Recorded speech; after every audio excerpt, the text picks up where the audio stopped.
Good morning, millennials, and welcome back to The Toast. Happy Thursday. That really is giving, not in a good way, Friday energy, you know? It's giving finality. This day would come. We'd be standing one by one with our future in our hands. So many dreams, so many plans. Yeah, Turdy's going home. It's the final together episode of the week, but tomorrow we'll do one as pen pals, which is exciting, but Not bittersweet because we won't be together. Bruno won't be with his auntie. No. Not only for the show is it harmful and destructive. For the rhetoric. It's destructive, but for us as people too, we're going to miss each other. No, of course. And it's not right. But it's okay. I'm gonna make it anyway. Whenever I say I'm going home in like a dramatic way, I always think of, do you know what I'm gonna say? No. That scene from, what is that Dakota Johnson and Rebel Wilson movie? Had to Be Single. Where like at the end, she finally finds herself and she gets into a cab and he's like, where to, ma'am? She's like, home. I'm going home. I need an address. And she's like, ma'am, I don't know where the fuck you live. Honestly, hysterical. So I'm going home. I'm going home. I'm going home. Not the words. No, I know. Oh, okay. Okay. I thought. Oh my God. I didn't know. I thought you. Oh my God. It's called like Creative I Liberties. thought you were like trying to, really sing. Excuse me. Silly me. It was. Is this our first rodeo? It's not. It's actually our like 1,300th. We got to count. We don't know where we're at. We did count recently. How many episodes has it been since we stood in this here room and did our 1,000th? So that was about 14 months ago that we did our 1,000th. So 300. Give or take. Well, in the honor of that, we've got a great show planned for you guys today. We've got stories. We've got Brew La La. We've got Shoo La La. Brew keeps working. More importantly than all of that, we have the Fiddler on the Roof kind of recap, follow-up that you've all been waiting for. Jackie and I finished Fiddler on the Roof last night. That you've been waiting for since the 1970s when the movie came out. Correct. I wasn't expecting the turn the film took, I always knew, like I said yesterday, the film was about a family. I knew it was about daughters getting married. I didn't know about, the political climate in the village in which they resided. And I didn't know the second half of the film was seriously going to make me want to kill myself. Yeah. Because it is about daughters getting married, sure, amongst other things, but it's really about like Jewish history and the plight of the Jews in Russia and what happened to the Russian Jews. Everything from, the first act of the drama, the silly town gossip, kind of fell by the wayside, was irrelevant because they had 3 days to pack their shit and get out. Yeah. So I was left at the end of the film, like climbing into bed feeling sad for sure. And I wasn't, like LARPing, like, oh, I'm the title. Like I was just kind of sat there with my sadness. Your title, you're moving somewhere with your husband while you wait for your family who's emigrating to America to see if they can bring you over, like with your new baby. It's not really like fun anymore while your sister is living in Siberia because her chosen husband is a political prisoner and your other sister is dead to the family because she married outside the faith, 1, and 2, to like an officer whose people just kicked out your people. Yeah, I'm not going to lie, living for the cancellation of Chava. Like, Chava is over party. I loved every minute of it. I kept saying, I'm like, we need to get back to Chava. Like, I need to see the part where her family finds out. I need to see the part where, like, they literally ignore her and sit Shiva for her. And let me tell you, it did not disappoint. I wanted them to go harder on Chava. I really did. Like, I wanted Chava to leave there in pieces. Yeah. I am all for the destruction of Chava. What's their last name? I don't think they told us, like, the family name. I don't know. Well, I was all for, like, I was the event planner for Chava's over party, Yeah. I was obsessed. Yeah, so it was enjoyable. Good family movie, added to the list. Good family movie, sad. Like, just don't forget about the unexpected turn. Yeah, and it just kind of ends there. And now having seen it in full, like fresh in your mind, what are your final thoughts on a potential modern take on the film? No, the more we talked about it and the more people wrote in the comments, like the more I feel like this movie needs to be protected and that it wouldn't be, and it seriously couldn't be in the modern climate. There's no way that it doesn't turn out like a hot steaming pile of garbage. No matter how many protections are in place, they can't help themselves, Turtle. I did see a good suggestion for a casting in the comments, and it be that Amy Schumer plays the matchmaker. She's too like funny and like the matchmaker is funny. But I feel like I'll be too much like, oh my God, that's Amy Schumer. I just feel like all these people that we know like cosplayed. Yeah. And it needs to I think she's too recognizable. Okay. And by the way, as far as I've of- heard, there are no projects in the works to No, revamp this but film. Someone said like the Haim sisters should play the daughters. Like, no, that's why we shouldn't have a remake. Yeah, like you like that sort of suggestion is really not understanding like how specific we are intending to be when casting this film. That sort of suggestion is not in tune with what's necessary. Somebody also left a comment. Josh Groban actually converted to Christianity, which was really heartbreaking. Bye, Felicia. I feel like a part of me knew that because I didn't see him in my head as a Jew.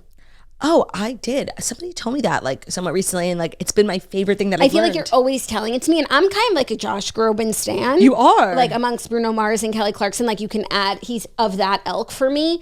And it didn't have like Jew on his resume for me. And you always tell me that, and I'm like, oh, cool, but it doesn't stick. Well, it's not God true. had Jew on his resume, but Josh had other plans.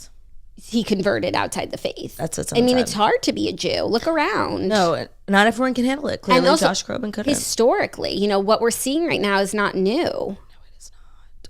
It's a tale as old as time. So Fiddler on the Roof, what platform did we watch it on? I don't even remember. Amazon Prime, we bought it. Did we? I don't know. Well, I was going to recommend. I feel like it might have been Disney Plus. No, it wasn't. Whatever. Stream Fiddler. Stream Fiddler, Stan Topol, and I really enjoyed that journey we went on. Mm-hmm. And other than that, before we dive into the Fast Five stories, anything you want to tell us about? Is there something you're waiting for me to tell you about? Like a recap of that's what we do here. Oh, yeah. But it felt like kind of targeted. No, what did we do yesterday? What did we do? We reared children. We worked You 9 see to how 5. like the day kind of just goes into a hole. It does. And then we had dinner, you know? Right, There right. was dinner. And then there was frozen yogurt. Oh, there was. For me, I went for the ice cream I splurged. Jackie went for hard ice cream. I went for soft serve. Hers was so much better. At the end of the day, make the right choice. Yeah. Ben was just like pressuring us. He's like, I'm going. Write your things in the chat. And I actually put 2 different orders in the chat, as did you. Because it was such a sort of hasty moment. And he mucked up my order. I wanted like 1 Cookie Monster ice cream and then 1 cookies and cream ice cream, like separate, so I could have my experimentation ice cream, and he put them together. And what is worse than like somebody like going and like doing you a favor and doing it wrong? You can't really be mad at them because like they were the one who volunteered to go get the ice cream. Yeah, but he had selfish interest too. Well, of course he went, and by the way, he had his ice cream before he even got home. And seriously, every night he's been like, ice cream tonight. So we were kind of doing him a favor by saying yes. by giving him permission. Because we've been really good on And our not health making journeys. him eat alone. Yeah. Yeah, we were good on our health journeys, but we've been slipping. Once it became Passover and we had to like get creative with meals and stuff, we let the chips fall where they may. Because potato chips are kosher for Passover, but we've been slipping, which is also why it's kind of good that we're parting ways, because we haven't been like the best influence on one another. So now we'll kind of like go back into our holes, grind, rise, grind, and then I'll see you again in like a week and a half. Are you talking about physically? You're going to see me in a week and a half? I am. You are. Because we're going to Dear Meet IRL in Austin. Not a secret. We have a lot of things coming up. We're going to Jackson Turner heading down south. We're going to Austin, which is just always fun and exciting. We're doing a panel together. We're also doing a Spritz meet and greet, so details to follow. Then I'm headed to LA. Yeah. For the 5K. So I'll be seeing you in Austin really soon. Yeah, I forgot about that. I also, total blur, I ran 3.2 miles yesterday, which like is the 5K and then some. My time was 39 minutes. I was really not okay. We need to talk about the 5K. Oh my God. Okay, what? What did I do now? We've reached the threshold Of talking about the 5K. Wait, that's like so crazy. I feel like I literally like never talk about it. No, I'm being dead serious. Really? I feel like, yeah. I like when I have like an update in my run progress, like I'll share it in the pre-Fast 5 banter, and I really don't feel like that's that crazy. No. If there's an By the way, update. sound off in the comments. Have I been talking too much about the 5K? I'm telling you my ass is not. Yeah. I haven't for sure. Maybe you haven't. I think perhaps you have a low threshold. Maybe that's what it is. I don't know. I kind of have a high threshold for you talking, period. I have a high threshold of people talking about like their passion projects. You know, I feel like I have a high threshold, but maybe maybe I can't see. It's giving blindness, but perhaps that's could me be being blindness. deaf. It could Yeah, be blindness on your part. One of Yeah. us is blind. Okay. And deaf. Does Jackie have a low threshold for talking about the 5K, or have I been really annoying? Let me know. Also, I don't care. Even if I have been really annoying, there's one more week, and what I've done in these last 3 months is just amazing. Right. Nothing short of A miracle. miraculous. And the good news is, like, in a week, it's over, unless you've got the marathon bug. Absolutely not. I do like running. I do think I'll add it to my fitness routine. 3 miles is definitely my max. I feel like you're on track to run a marathon by November. Are you nuts? The New York City Marathon. Okay, so when the marathon happens, like I do watch it and I'm like jealous of all the attention that people get. And I think, oh my God, like people could be writing posters for you. I'm going to start today for you. 364 days till the marathon. Today is the first day of the rest of my life. But like in theory, and it's so crazy because I always think about that one year Olivia ran the half marathon and we were like, what are you doing? And she did that shit. Like we literally we dragged her asses to Prospect Park and we waited for her. And honestly, the more I think about it, like we didn't give her enough credit. It was really like a crazy thing to do. A half marathon is 13 miles. Yeah. I would say like maybe that. Jackie, it's so many miles. Like, but you get hours to do it. It's not like who wants to be running for hours? I like count down the minutes. Yeah. I don't really feel like that's in my future, but you know, maybe play this at my funeral, you know? Right. Play this after you finish the marathon. Right. When you're making like fan edits of me, when you came to see me live. Like that's why I would do it, for the attention. Oh, for sure. The fan edits. Like, lights will guide you home. And she's crossing the finish line. And ignite your bones. And she's sitting here saying, I would never do a marathon. I will try to fix Bruno's perfect. Just the way you are. And when I'm in LA, when I'm not doing the 5K, I have lined up such a stellar lineup of guest co-hosts. I don't want to spoil that. I'm not even going to make an announcement. I'm just going to drop the episodes with like these. I think I have 4 booked. I'm waiting on my 5th. So far, nobody who's ever been on the toast before. Correct? That's exciting. Right? I don't even know who the final 4 are right now. Like, there were names swirling, but I don't know who was booked. Yeah. It's giving women in comedy. It's giving Netflix is a joke fest. You know, that we happen to be in LA. That's why the 5K is that week. All these comedians are in town. So I really had my pick of the litter. That's exciting. And what's exciting for me is don't look for me. Your girl will be at the spa. Love. She will be pampered and pampering. She'll be getting tasks done that she hasn't been able to get done. It's gonna be productivity. It's giving women in STEM. No, that week, like I just have to get to that week. Like I have so much going on, I have to just get to that week and then I'm free. It's gonna be amazing. No, I'm so excited. And the best part is I'll have the toast to listen to. Correct. And if you guys are looking for me, you should stop because you won't find me. I did want to let everyone know I plan on pre-recording these episodes. So I land Sunday and I'm going to record Sunday night for Monday, Monday for Tuesday, Tuesday for Wednesday, and so forth. So the episodes will be out on time and they might not be like the most insanely topical. Like if there's breaking news, it's going to be giving more of an interview form. But there's certain people, like especially who I'm recording with on Monday, I want his takes on the Fast Five. So he'll be doing Tuesday's Fast Five with me. But for everyone, I'm just going to take it, you know, day by day. Great. Co-host by co-host. Great, because you know that the Fast Five here are just a means to an end. Correct. And if you think that like this show is about the Fast Five, then it's your first episode and welcome, because we are so excited to have you here. Toast is an amazing show and we love new listeners. And the thing is, we'll bring you in with the Fast Five and the talk of pop culture. You think like, oh, it's a pop culture podcast. How exciting. I like pop culture. But now you're here, and it's really just about Fiddler on the Roof and Turdy's 5K and how Bruno is an amazing gem of a man who is in financial ruin, which is why he comes to work every day now. Speaking of pop culture, Jackie and I found ourselves a couple of days ago sort of at the center of a phenomenon in pop culture, and we completely forgot to talk about it on yesterday's show. Which is giving conspiracy. Yeah, because people are like, why aren't you guys mentioning it? And what's so funny is like when it happened. We told you guys.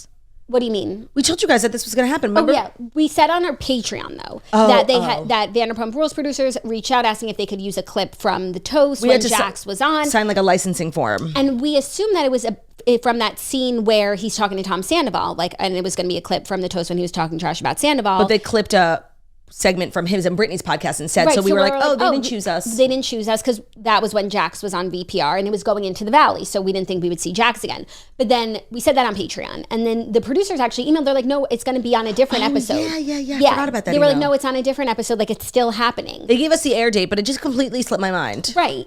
And then when it aired 2 nights ago, everyone who was watching live messaged us and our friends texted us and we were so excited. And we actually turned on that one moment. Claudia took a video of me watching it and we just like forgot to post the video. And then yesterday we forgot to mention it. And it seems like we're kind of like giving... Dodging and like avoiding and... the spotlight. There's like beef maybe? No beef whatsoever. Live for it. Like I did cringe because like I was really the one like fanning the flames of that conversation. If you watch, they only clipped a small bit, but the conversation Jax and I were having, which is one that I started, was I felt like at that point in time, Lisa Vanderpump's presence on the show was a little superfluous, for lack of a better word.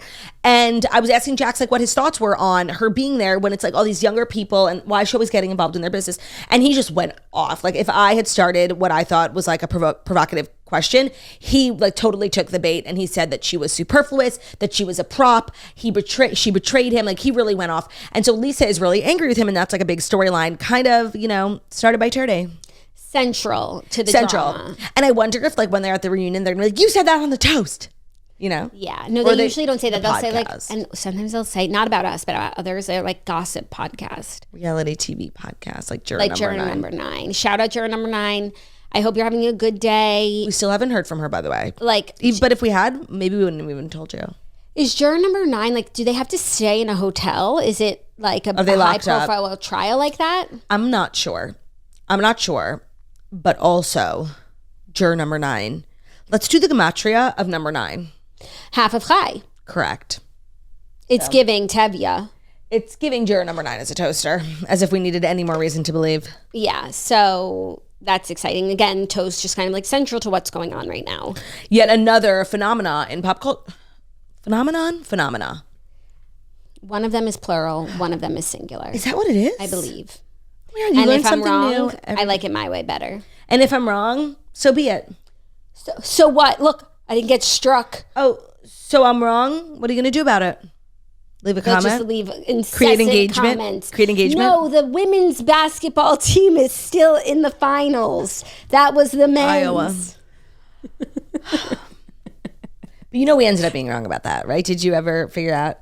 Because what they were telling us was different. It wasn't that it was men's and women's. It was like Iowa State versus Iowa University. Like we were talking about the wrong team. Don't care. So what? I'm still a rock star. I got my rock moves and I don't need you. Cause like, yeah, sure, we were wrong. But like, seriously, so what? Like, it has no actual bearing on society or even whatever conversation we were having. Like sometimes if we're wrong and like that changes like the message or the whole chain of events. It's rare. Then it requires a correction. But like, seriously, okay. I really can't. Yes, and I can't believe like you think I talk about the 5K too much. Like I'm really now feeling self-conscious. I'm sorry. No. But it's these things are important to know. I like to, fancy myself a self-aware girl. Yeah. But I just want to make sure like you're right. Maybe hopefully I'm not. Maybe it's just like me because I'm on the receiving end of it. Perhaps. Or maybe it's because like I've been living in your house, just sort of like running every day and like you see me, and like I always make like a big deal of it, No, actually. Maybe I'm just like kind of rubbing it in everyone's faces. My athleticism. Maybe that's that. I could see how maybe I've been doing that, yeah. I'll do better. And you'll listen? No. And you'll learn? No. Never. Tell me about the stories. Good. That works for me. If it works for you, that sounds good. No, I'm excited to talk about some of them. Not all of them. Oh, I'll be real. I'll be real. Okay. Well, I mean, some of them, it's like you guys are excited for us to talk about them. But if I'm being real, like...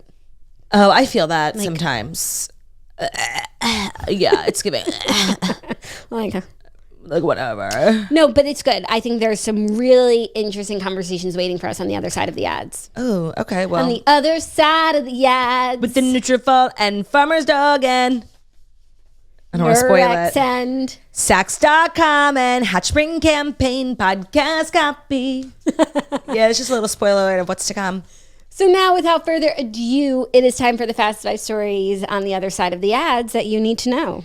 And the Fast Size Stories are brought to you by Nutrafol, the #1 dermatologist recommended hair growth supplement, with over 1 million people seeing thicker, stronger, faster growing hair with less shedding. Your hair is never just about your hair, and Nutrafol knows that. And that's why they take a whole body approach to hair health, addressing the problems inside to help hair grow on the outside. They're supporting your lifestyle, not just your hairstyle. So I was very open when I lost a lot of weight that I really suffered very badly from hair shedding. And it was really, I mean, it's bad for anyone to go through it, but like me personally, hair is so important to me. My hair is my security blanket. My hair is my protector. My hair is such an important thing for me. And I did a couple of things that I really, really recommend. And one of them was taking Nutrafol. A lot of people recommended it to me at the time. And now that I'm on the other side of the journey, my hair has never looked better. I can speak from experience saying that I really recommend it. I like that they, target the root cause. For me, it was change in diet. For other people, it can be stress. It can be menopause, postpartum, a million different things. They have multiple formulas that are tailored to give your hair what it needs to grow throughout different stages, like aging, parenting, as well as different lifestyles, like if you have a plant-based diet. So take the first step to visibly thicker, healthier hair. And for a limited time, Nutrafol is offering our listeners $10 off their first month subscription and free shipping when you go to Nutrafol.com and enter the promo code THETOAST. So Nutrafol.com is spelled NUTRAFOL.com, promo code THETOAST. That's Nutrafol.com. Code is THETOAST. Building a hair growth routine is really simple. You purchase it online. There's no prescription or doctor's visits required. Free shipping and automated deliveries will ensure that you never miss a day, and you will see results in 3 to 6 months. Today's episode is also brought to you by the Farmer's Dog, which is why Brewers decided to come to work. The days are warmer, the walks are longer, and the one easy way to help your dog shine this season is with fresh, healthy food from the Farmer's Dog. If you live like somewhere I do in New York, I feel like, everything's coming up your pet. Things are about to change for the better. We're taking summer vacations. We are going outside. The sun is shining, and everything's about to really be coming up Tromeo. The Farmer's Dog makes real fresh dog food and delivers it right to your door. The recipes are developed by vet nutritionists. They're made from real meat and veggies, and they're portioned just for your dog, making it easy to say goodbye to burnt brown balls and feeding your dog real food with real benefits. Ton of benefits that you can see from feeding your dog fresh, healthy food. With Theo, I remember the number one thing was his breath. I know everybody loves dog breath, but for a while I felt like Theo's was really unnatural. And it turns out that it was. His breath was so much better when we switched to the Farmer's Dog. His digestion was better. His poops were more regulated and better sized. Coat was really shiny, mouth looking fresh. It's smart, healthy dog food that you can feel good about feeding your pup. It is the best option for dogs at all life stages. And they are going to deliver it, which is just everything of the sort. And keeping your dog at maintaining their ideal weight is one of the biggest predictors of a full, healthy life. When a dog is at a healthy weight, they can live up to 2.5 years longer than overweight dogs. So get 50% off your first box of fresh, healthy food at thefarmersdog.com/toast. Plus, you're going to get free shipping when you go to thefarmersdog.com/TOAST to get 50% off. That's thefarmersdog.com/toast. Today's episode is also brought to you by Saks.com. Jackie and I decided that we are saying yes to the warm weather this year, and that means we are stepping up our wardrobe with the help of Saks.com. Everybody knows that Saks.com is truly the place to shop. They make it easy for us to jump into spring and summer fashion trends as we approach the warmer seasons. So if you have a lot of things coming up this summer, I feel like everyone's getting married this summer, trips, vacations, work stuff. You can't really look forward to those sort of events until you know what you're wearing. Until then, it's just sort of dread, existential dread. And then you have your outfit and you're like, okay, wait, this is exciting. I'm going to be looking fly. So big, placing an order from Saks.com, which I absolutely need to do this week, covering all of your bases is going to make you feel better. Whether you are looking for new boots, you go on a Stagecoach this weekend, beachwear, headed to St. Bart's, or fun. Or are you, looking for activewear because you're running a 5K that apparently you talk about too much? They've got it all at Saks.com. It's super fun and easy to shop on brands that you love, like Staud, Loewe, Favorite Daughter. Saks also does a great job of finding up-and-coming designers before everyone else, so you can hop onto the trends. A lot of people were like, Turdy, you went to the royal wedding. Yes, I did go to Jackson Brittany's wedding. And I wore a dress from Saks.com that I literally, and now it's a brand I use all the time, but when I first shopped, it was Iro Paris, IRO. Now, of course, everyone's wearing them, but I was wearing Iro Paris to their wedding first because I got it at Saks.com. So with different curated shops like Spring Wedding Guest, It Girl Closet, Designer Shop, and Date Night, they make it easy for you to find exactly what you're looking for, so you can find anything from a cozy vibe to a more elevated look at Saks.com. Discover new ways to shop for everything every day at Saks.com. Thank you, Turtle. You're welcome. Our first story, rumors swirling. Swirling? I'm tired of rumors starting, except this isn't like a rumor. Hold on. It'd be weird if it weren't true. I'm sick of rumors swirling. I'm sick of being girly. Never. I'm not tired of either of those things. But word on the street is that Travis and Taylor were on a private couples getaway with Gigi Hadid and Bradley Cooper. At Carmel by the Sea this weekend, as her album dropped, the foursome were double dating.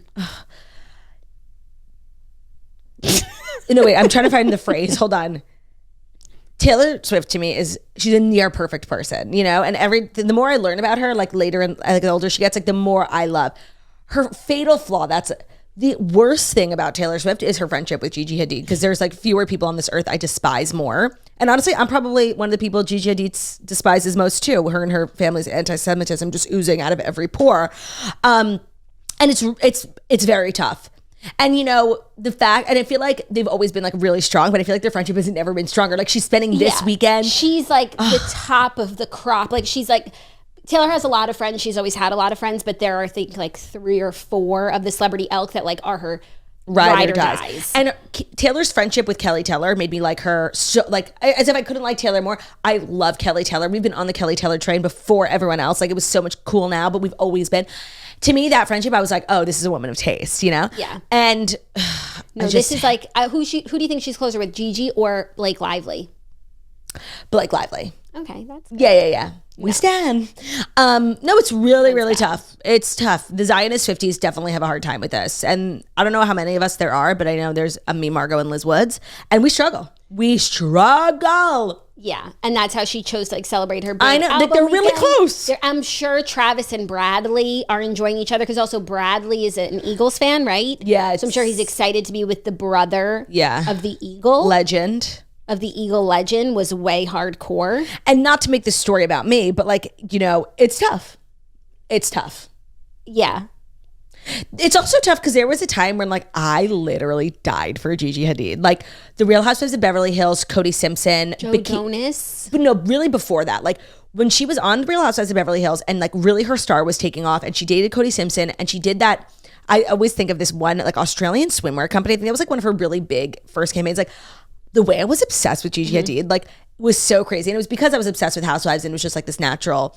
And she was like I was obsessed with her. And I can't believe like she also like looked so different. She was like really bleach blonde and she was more not bikini. She was more commercial looking than high fashion. And that was like a lot of the work that she did. Like remember when she did that campaign for Guess and she like fainted and her mom was like, have a bite of an almond. Like that was iconic. And I can't believe that's the same person. She's lived like so many different lives. We all have. Yeah. But yeah, this is a story like I really can't talk about much further because like I'm just blinded by rage. Yeah, I understand. Well, there's part 2 to this story. Oh. And it's about Donna Kelce. Oh, yes. She's running her mouth. Who's running her mouth over Taylor's album. So she was at QVC's Age of Possibility Summit in Las Vegas on Wednesday, where she was also overheard talking about the fact that Taylor was on this double date. So that's like partially the source for this, but also I saw it on Dumois. Anyways, she said, I listened to the whole album and I listened to it all morning long when it was She said released. this on QVC, this part? No, she said, yes, she told People Magazine at QVC's summit. Mm-hmm. She said, I was just very impressed. She's a very talented woman and I think it is probably her best work. We love that Donna Kelce has gotten media trained because the last time she was asked about Taylor on the Today Show, it was like clusterfuck. Like, yeah. And she was trying to be respectful, but ended up like low-key being rude. And she was like trying to be like aloof and like coy and ended up being rude. Yeah. So we love that she's listening and learning. Yeah, she was asked if she has any words of wisdom for Taylor, and she said she doesn't need my advice on anything. In fact, I hope she will give me advice. Yeah, she's clearly listened and learned. And we stand. Yeah. Like, yeah, you know? Like, cool, Donna. Yeah. No, cool. We love. Do you think Donna, like, is worried? I don't think Travis is worried about this because I don't think Travis is a worrier. Mm-hmm. But he doesn't give worry word energy. But I think, you know, mothers worry about their sons. Of course. Do you think that she's worried what sort of album would come out about Travis if things go south? Because I think she knows the type of, like, person she raised. And, like, you could say what you want about Travis, but he's not, like, a bad person. Yeah, you think he'll behave in a respectable way. I do, although there were, like, a lot of rumors about him prior that he was, like, just sort of like a cheater. Yeah. Like football athlete energy. You can't pull that shit. Tings. You can't pull that shit in this type of relationship. The whole world is watching. But regardless of what happens in their relationship, if it were to end, which at this rate, like it never will. But if it were to end, like there would be songs to come out about him, you know, and you know, not every person that Taylor's dated and slammed in the past is a bad person. She just like, she's sharing her feelings. Yeah. Right. It doesn't make them a bad person if they're in a song. So you're saying like she knows the boy that she raised, but that doesn't make him immune to having like a song written about him that someone like that he broke someone's heart. Yeah, right. No, I don't think Donna's worried, honestly. I think they're all just like basking in the glow of whatever the hell is going on right now. It's so strange. Like they're just like living life, you know, and it seems like things couldn't be going better. Yeah, it does seem that way. So let's just enjoy this moment without ruining it, like thinking about the future and like all potential bad outcomes, you know? Yeah, I'm just saying. No, I'm just making conversation. No, I know for you're our saying. podcast, which is always good. Thinking through things. It's always good. But no, to answer your question, no, I don't think she's thinking that. Especially because like this album is such a slammer in terms of slamming people. Mm-hmm. And when I think back on her last few albums, they actually weren't. No, because they weren't written about her. Like Midnight's was about a lot of, like some songs are about her personal life, but it felt more about like experiences. It was just more random in a good way. You know, there's like this sort of battle, this debate between, you know, online Swifties that Midnight's is a breakup album masked as like, you know, a pussy poppin' song. Okay, that's fine. I just feel like it wasn't other albums from earlier in her career, like Red is the Jake Gyllenhaal album, and the Connor Kennedy album, and Speak Now is John Mayer, right? And Tortured Poets is Maddie Healy, a little bit of Sprinkled Joe Alwyn Folklore, album. Evermore, and Midnights don't really have that sort of identifier. Neither does and Lover is a positive album, so about Joe, no slam, no hate, no shade, and Reputation is not about relationships. No, it is. It's also very when the songs that. Some of them are obviously about Kim and like, look what you made me do. But a lot of them are, you know, call it what you want. Good, positive. Positive Joe songs. Right. So we haven't had like a slam in a while, a full album slam. And I think it's just like she's putting everyone on notice. We were due. She's putting everyone on notice. If I'm down and I'm listening, I'm saying like, Travis, like, act right. You bitches forgot, but this is what I do. Yeah. Yeah. I love that. Yeah. Our next story, some update in the saga between Rebel Wilson and Sacha Baron Cohen. Oh my God, the most unlikely feud. I'm obsessed.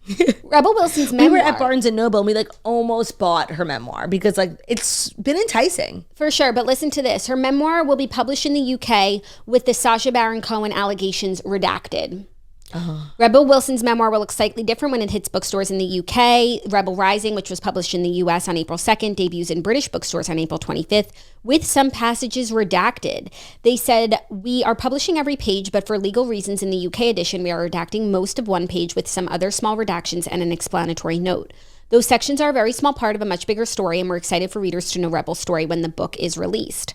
Among the redacted elements are details of her allegations about experiences working with Sacha Baron Cohen on the set of the movie The Brothers Grimsby. She wrote that she felt harassed and humiliated by Sacha Baron Cohen, and he vehemently denied the allegations. A rep for him told People when the book was first published in the U.S., quote, while we appreciate the importance of speaking out, these demonstrably false claims are directly contradicted by extensive detailed evidence, including contemporaneous documents, film footage, and eyewitness accounts for those present before, during, and after the production of The Brothers Grimsby. Well, two things. One, you know, the laws are different in every country. So it's possible that like, you know, she is more guilty in the UK and maybe perhaps that's why she took it out. But also I do feel like in a sense, redacting it is like an admission of guilt. Yeah. That's not the best look. Yeah, his camp had said, like they clearly did not fact check this book. In the UK, you can't just write false shit about people. That's still the law. This is a really bad look for Rebel. Yikes. And her memoir. Memoirs of a Rebel. Memoirs of a Rebel. Like it's giving like, I'm a liar. But by the way, did we just even talk about the name of her book? Because I think it's kind of a great name. Rebel Rising. I love it. Yeah. It's not Memoirs of a Rebel, but it's number 2. And it's certainly not Memoirs of a Streisand. And like this does call into, like, of course, when someone has a bad experience, like two people experience it differently, and someone, you know, there are 3 sides to every story. Hers, and the truth. Their version of it is their version of it, and that's how they felt, regardless of the facts of what happened. Like there's the facts, and then there's your feelings about it. Yep. Like, and you're free to write about your feelings, yep. But to be so obvious in who it's about and slanderous, and then it might come to be that the facts don't really line up with your feelings. Yeah, that's not a good look. No, and it's clear that UK law has a little bit more specific when it comes to facts versus feelings. And how do you redact a passage in a book 3 days before it hits shelves? Like it's printed. So what, is someone at the booksellers like crossing it out? I don't know actually, or perhaps they when they went to print in the UK, because I think it's like a different version. It's different, like imprint and stuff, and a different printing press. Maybe they've known for a while that they were going to cut it out because of the law. No, I don't think so, because we just heard about this a month ago. Books start printing like months in advance. Also, if he does sue her, the fact that like the excerpt was released prior to the book being published, and you know it's all over the internet, like it being redacted in the UK like barely helps her case. Not her case, but it helps his. Yeah, of course. I'm saying like it's definitely an admission of guilt. Yeah. Because if something is 100,000% factual and able to be backed up, yeah, you have absolutely no reason not to publish it. You're not doing anything wrong. Right. So it just makes you think. It does make you think.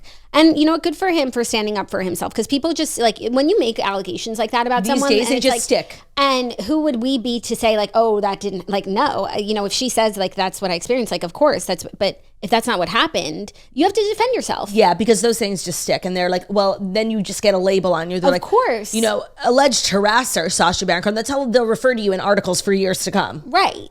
Yeah. So it's important to speak up. It's also important to defend yourself. Agreed.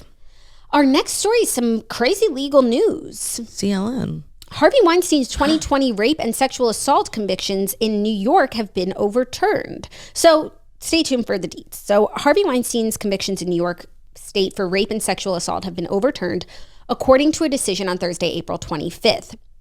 So he was sentenced to 23 years in prison. He was charged after being accused of forcibly performing oral sex on a woman in 2006 and raping another woman in 2013.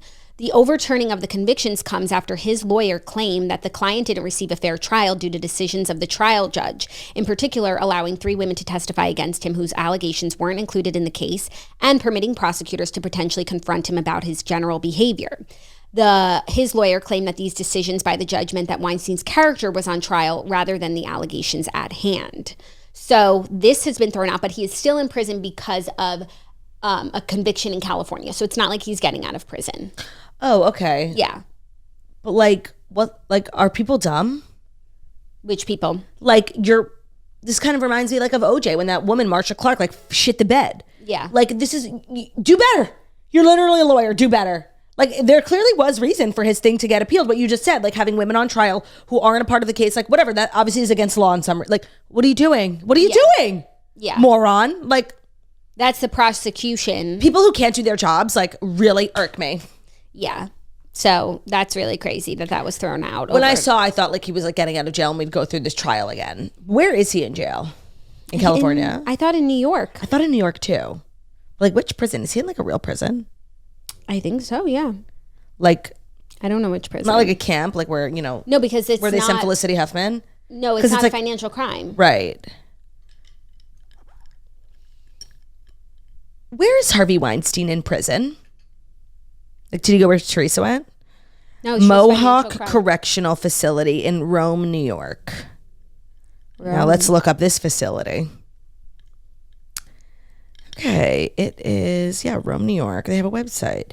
It's an American state prison for men in Oneida County, New York, owned and operated by the New York State Department of Corrections. And it's a medium security, but also has a maximum security unit and a special housing unit. Yeah. There's also an inmate list. Interesting. Oh, wow. Where are the most comfortable prisons? I'm now on like some list. Guess where the number, but this is all over the world. So do we really care?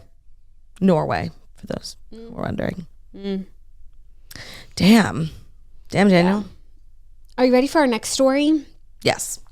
It's number 4. Oh, well, that of course does change things. So yeah. No, to answer your question, I'm not ready. Because if it's the number 4 story that's brought to you by Hatch, perchance. So sleep schedule is the most important thing. I think it can really change everything. It can change your outlook on life. It can change how you operate. It can change your productivity. There's so many things that are going to keep us up at night. Endless to-do lists, social media, our favorite television shows. A million things don't want you to sleep, but Hatch does. Hatch helps you choose sleep and create bedtime habits that make you feel better at night and energized in the morning. The Hatch Restore helps you build sleep habits that make your unwind and wake routines simple and enjoyable for a screen-free bedtime, even when your to-do list wants you to choose otherwise. And with a Hatch Plus subscription, you can unlock premium routine business building features like Cue to Unwind, which signals you when it's time to go to bed, Pillow Talk, which is an audio series just like your favorite bedtime TV shows without screens that keep you up. I know a lot of people like my age play the TV in the background while they're going to sleep because they find the sound comforting, and it's TV shows they've watched a million times, but that light is so bad for you and it is going to keep you up, so it's kind of counterproductive.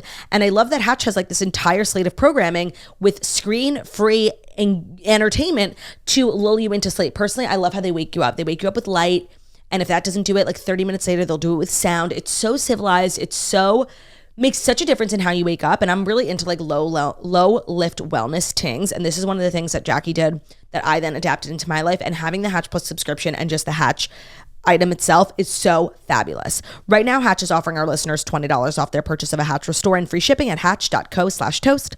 That's hatch.co/toast to get $20 off and free shipping, hatch.co/toast. Today's episode is also brought to you by Nurx, a digital healthcare platform that makes it easy to get the expert healthcare you deserve at every step of your journey.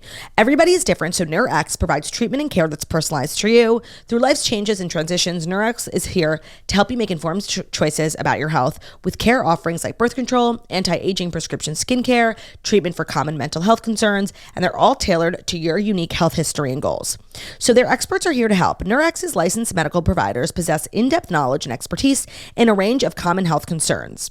It's a care model that's designed to grow with women. So from birth control to wrinkles and dark spot treatment, Nurx understands that women's healthcare journeys are unique and ever-changing. They are championing women to be their best advocates. Women can count on Nurx to provide transparency and resources to make their informed decisions about their health with access to 24/7 care and support. Their patients have freedom to ask questions and get real answers when they need it most. So taking care of your reproductive health starts with Nurx. Their team is there to help with a wide range of reproductive and sexual healthcare needs like birth control, and they have given and delivered birth control to more than 1.6 million patients in the US. It is convenient, private, and compassionate. Thank you to Nurx for sponsoring this episode. Taking control of your health starts here. So go to nurx.com/toast to get started. That's nurx.com/TOAST. Results may vary. It's not offered in every state. Medications prescribed only if clinically appropriate. Consultation is required. That's nurx, nurx.com/toast, nurx.com/TOAST. Thank you, Turtle. You're welcome. Our next story has to do with the story from last week that I didn't get your opinion on, but which I would love. Mm-hmm. But Buckingham Palace has now started promoting its strawberry preserve days after Meghan Markle releases her line of jam. Yes. However, story kind of makes it seem like they launched jam just because she did. This is a years-long project. Promote. So, as we stated last week. And it's also jam season. Like, sorry, this is a big nothing burger. For sure. But as we stated last week, Meghan Markle started ARO. She launched her jams. What is it called? American Riviera Orchard. She sent her jams American to her friends. Riviera Orchard by the Rural Jur. Exactly. And on Wednesday, Buckingham Palace's shop's Instagram account shared a video promoting a royal strawberry preserve just days after ARO's jams. I think this is not like a slight or these two things have anything to do with each other. I think it's jam season. You think there is room for all of us in the jam market? I think we all have jam products that we want to promote. Interesting. I just want to say the Buckingham Palace gift shop is an amazing place to shop online for gifts. Like, I have placed a few orders from there.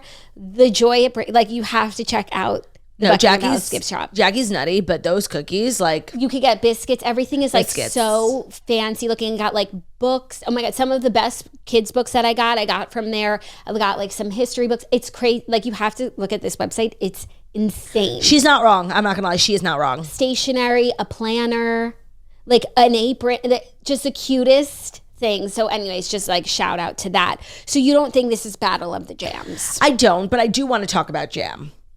And ARO. I love ARO. I hate the name, and this first product makes absolutely no fucking sense to me. But I love that she's doing PR boxes because, like, seeing who's getting them. Kris Jenner got one.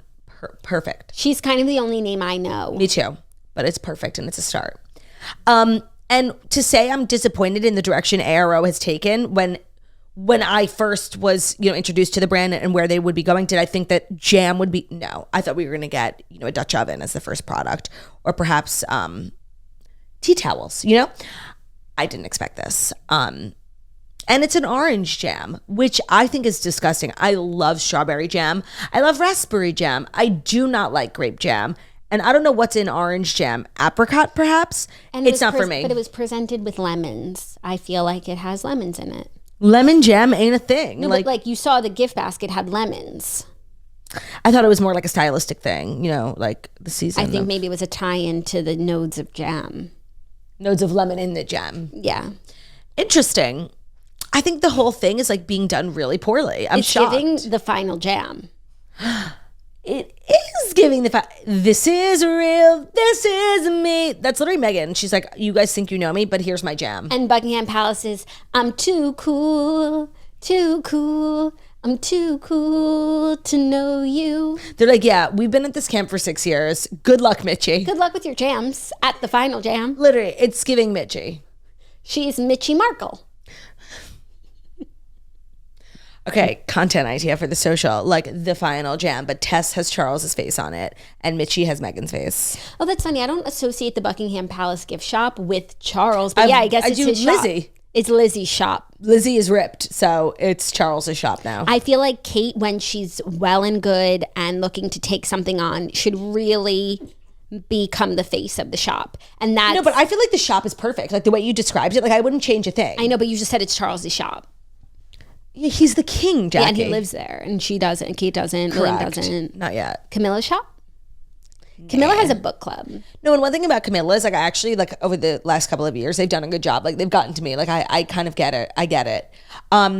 Nothing about her aesthetic is enticing to me. Yeah, no. She doesn't give off like even Nancy Meyer, Coastal Grand. She gives off like old lady butterscotch candies. Like she gives off bad vibes aesthetically. I said it. Yeah, but I think she should keep doing what she's doing. It's working. I don't need more from her. No, I don't need her taking over the shop. I need a like direct to consumer marketing branding expert. Like somebody needs to help Meghan. This brand is like very slowly. You don't think she has all the help that money can buy? There's no way all the help that money can buy came up with American Riviera Orchard as a name. But it did. And a first product being jam. It's so bad. She has all the help that money can buy. It's really bad. And I'm really disappointed because I was excited. You don't think... I spent so much of last week like analyzing this jam and where I ended up and like what did Stassi say about it? Oh my God. Stassi... Was she disappointed? She was disappointed that, not for the same reason as you, she's disappointed that Meghan has just like decided to become an influencer and has a product line and all this stuff. Right. And that like it's so... She thought Meghan was going to change the world, she said. Oh, and like all the stuff they talked about, like philanthropy and this and that, and then just to see like she's just going to become like any other like commercial Kardashian energy. Yeah, like where is the humanity? Where is the charity?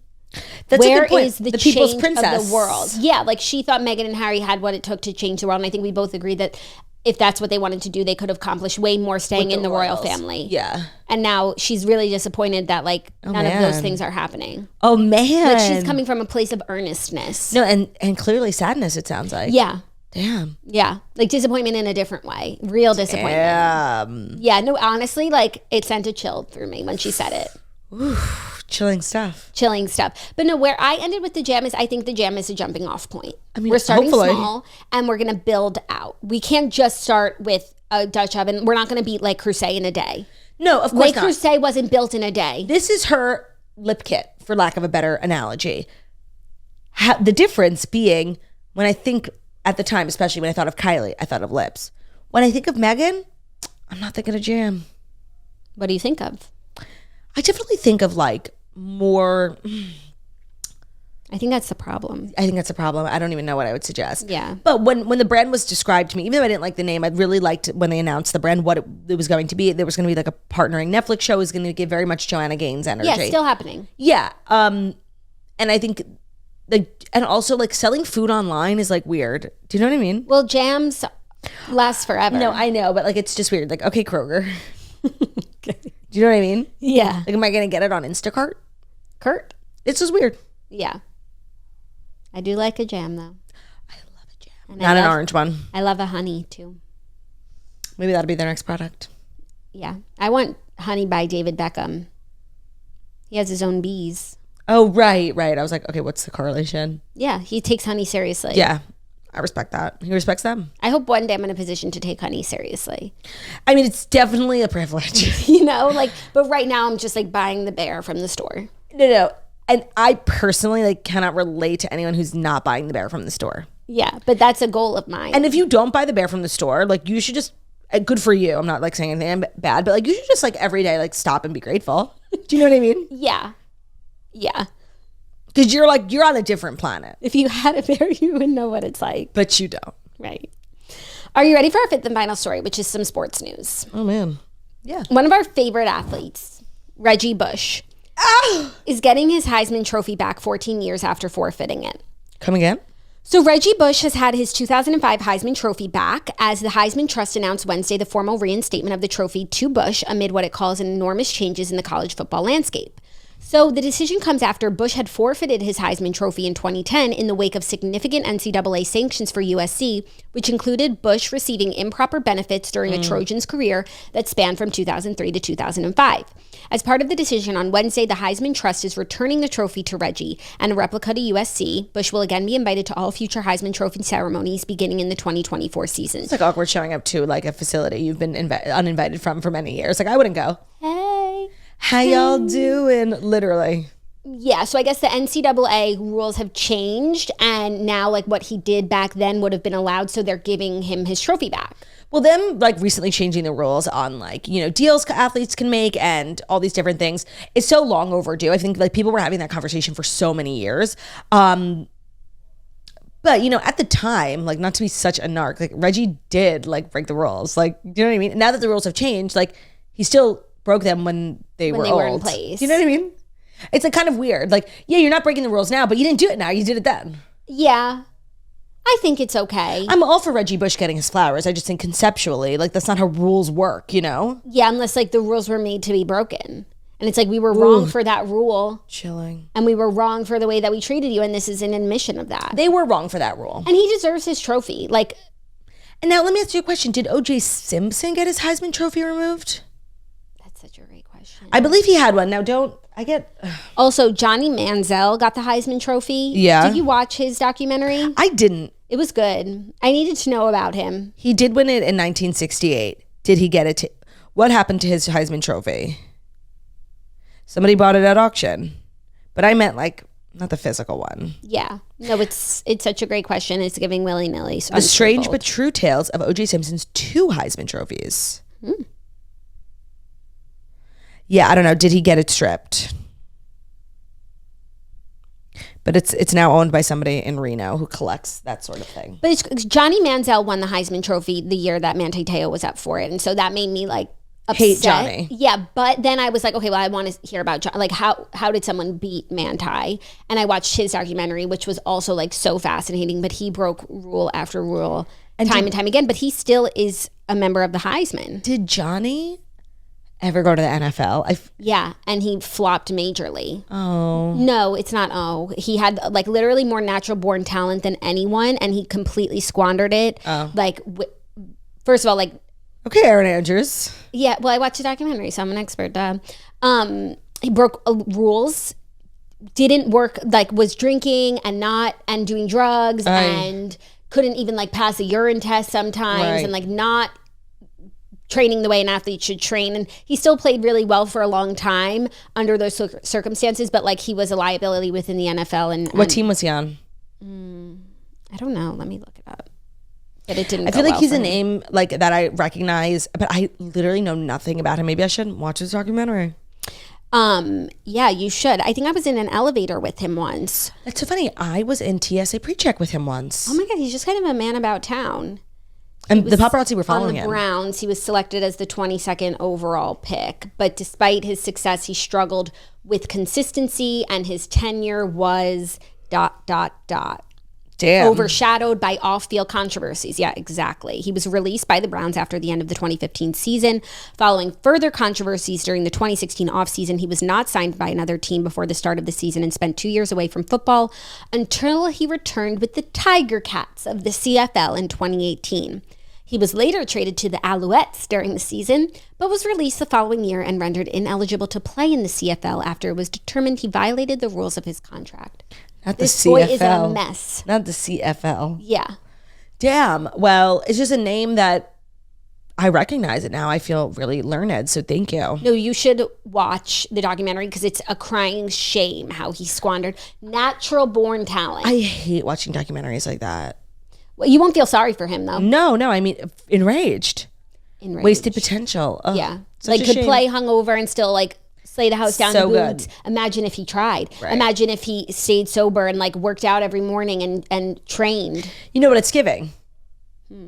That year Michael Phelps like stopped trying and Ryan Lochte kind of got his shine. When Ryan Lochte like wasn't even that good, Michael Phelps was just sticking it up because he smoked pot one time, you know? Yeah. That Michael Phelps pot thing was so funny. And then they were like, it's stevia. Or not stevia. What do they call it? Salvia. He took the Miley way out. Miley, yeah. That was like, that's one of my favorite like celebrity tropes. Salvia. Yeah. Yeah.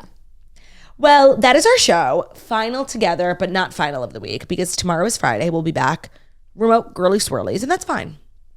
Remote swirlies are still swirlies. Thank you so much.